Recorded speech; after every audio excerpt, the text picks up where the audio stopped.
We'll be dissecting two things in this episode, starting with the reason Dexter is prepared to murder every member of Leon Prater's club.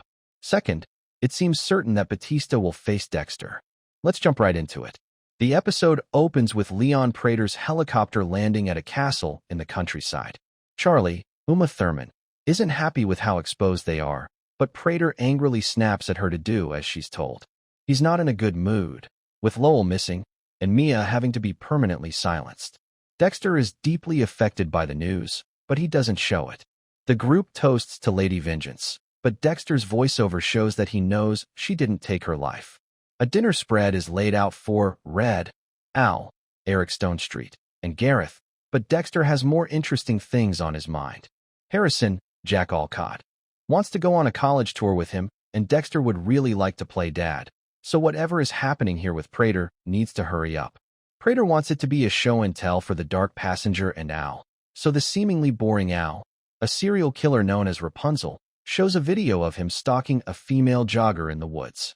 Dexter is forced to watch as the others excitedly take in this innocent woman being killed on camera and her ponytail cut off. Dexter is no longer intrigued by this boogeyman social club. They all have to die, he thinks. It's time to get out ASAP. For now, though, he needs to put on a show where he pretends to be Red. But as for me, these people are fucking evil. I think killing them is the right thing to do. What do you think? Let us know in the comments below. Dear old dad, his conscience in the form of his father, Harry, James Remar, continues to be Dexter's better angel. His son is angry, speaking about how Harry killed himself when he found out what Dex was. Harry tells him he has a higher purpose, and he shouldn't pretend to be anyone else, even now. Dexter decides not to pretend to be Red. Instead, he'll be himself, sort of. He says that Ronald Red Schmidt is just an exhausting mask. He's always holding back the dark passenger. They must all wear a mask or be outed.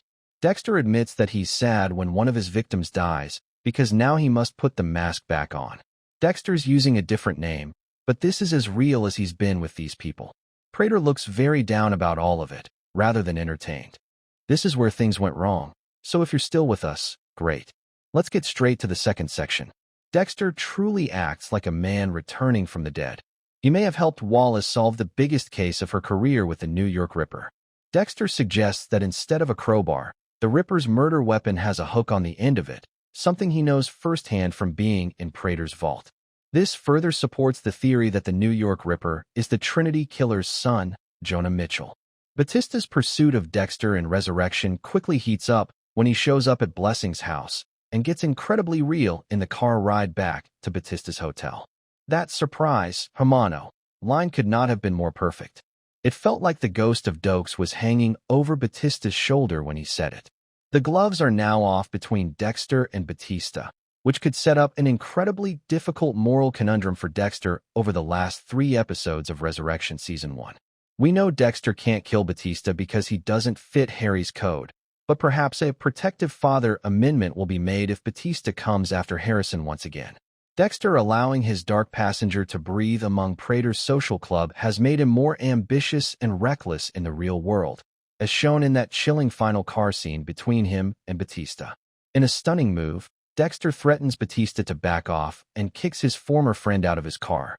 As Dexter drives off into the Manhattan night with Angel's AirPods tracking his location, it feels like neither of them is going to back down, setting up Batista for an unfortunate fate by the end of Dexter Resurrection.